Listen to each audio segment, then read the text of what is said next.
已开通迷彩虎 APP 微信、微博，敬请关注。大家好，欢迎收看第287期迷彩虎讲堂，我是你们忠实的战友迷彩虎。电影《战狼》里，中国特种兵和武装到牙齿的外国雇佣军大打出手，最后撂下句“中国是雇佣兵的境地”，看得虎哥那叫个热血沸腾啊！话说回来，这雇佣军可从来不闲着，哪里有战乱，哪里就有他们的身影。今天虎哥就来陪你聊聊有关雇佣军的那些事儿。雇佣军的历史可以上溯至古罗马时代。罗马帝国后期，古罗马的整个国防几乎被蛮族雇佣兵所完全承包。欧洲中世纪后期，由于采邑兵役制崩溃，兵源稀缺，领主们转而开始大量使用雇佣兵。就像今天我们买卖商品一样，雇佣兵也形成了品牌。比如法国国王只认准瑞士兵，把由瑞士山民所组成的兵作为法军主力部队使用。而彼时尚处在四分五裂的德国，把输出雇佣兵作为当地重要的经济来源。像德国黑骑士、黑森步兵都是创收主打拳头产品，就如同现在各地的人们抱团外出打工一样。德意志的青壮年在当年也是组团外出打仗吃饷。到了近现代，雇佣兵更加制度化、正规化。法国、西班牙创立了自己的外籍兵团，英国成建制的招募战斗彪悍的古尔喀人，沙俄则干脆把哥萨克当作国防基干力量。微信搜索迷彩虎，关注我们的公众号，回复关键词哥萨克，了解欧洲最传奇雇佣兵集团的历史。雇佣兵本质上是职业军人，就是以打仗为生的。不同于常规军事力量，雇佣兵的定位就是为东家处理脏活累活的，哪里有战乱，他们就要出现在哪里，经年累月在枪林弹雨中摸爬滚打，因此雇佣兵在战斗力上要高于同级别的常规部队。1861年，法国外籍兵团征战墨西哥时，曾以65人薄弱的兵力抵御墨西哥2000人的大军，并予以重创。1994年第一次车臣战争期间，车臣叛军招募了6000名来自世界各地久经沙场的雇佣军战士，大败俄罗斯部队。俄罗斯81摩步团在进入格罗兹尼的当天便被击溃，而131旅在车臣雇佣军的伏击下，损失了几乎所有的军官以及80%以上的装甲力量。对于国家而言，这一分钱一分货，聘请雇佣兵还是划得来的。聘请雇佣军其实是一个经济账。在四分五裂的欧洲中世纪，所谓的王侯在现在看来也不过是县长、乡长。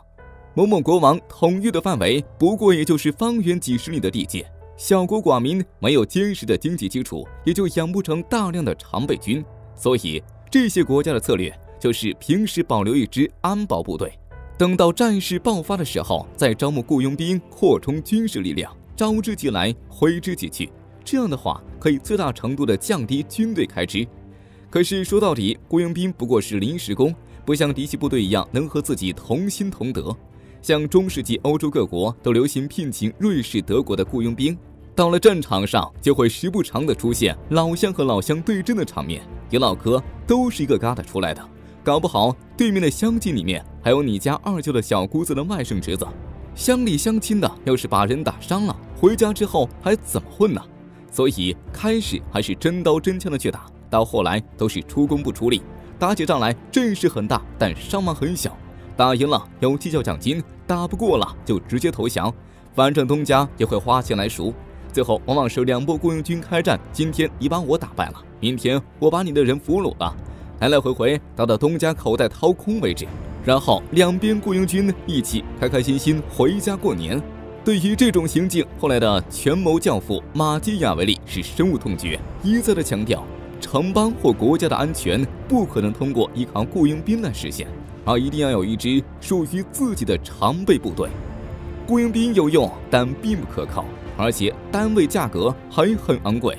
所以雇佣兵不是万金油，它的使用范围相对有限，短时间、小规模、低烈度的战斗，雇佣兵还可以应对。但是中等或者大国打国战的话，没有哪个国家能够支付得起维持庞大雇佣兵军队所需的高昂军费，而且雇佣的士气和忠诚也是个问题。目前世界上没有爆发大规模战争，而地区性的冲突不断，刚好为雇佣军提供了生存的温床。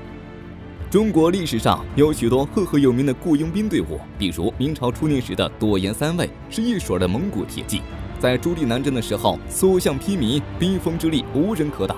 明末清初之时，福建、广东的部队甚至雇佣黑人士兵，黑人部队骁勇善战，身先士卒，在军队中极受重视。郑成功手中就有一支200多人的黑人部队，在反攻南京、收复台湾的时候作为精锐使用。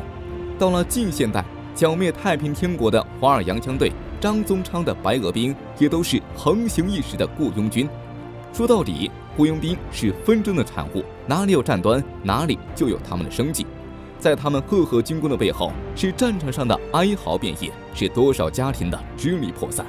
对于很多军民而言，雇佣兵是个令人心驰神往的职业，其实所看到的不过是符号化的买卖罢了。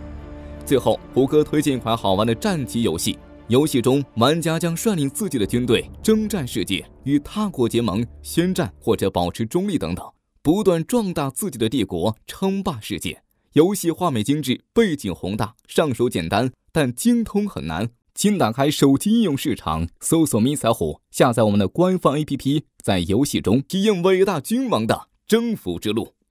最后又到了虎妞飞飞的时间了。微信搜索公众号迷彩虎，回复虎妞加飞飞的个人微信。有什么感兴趣的问题、想了解的问题，都可以在那里告诉我哦。如果问题一经采纳，将会获得迷彩虎为你特别定制的精美礼物。想要吗？那就赶紧行动起来吧！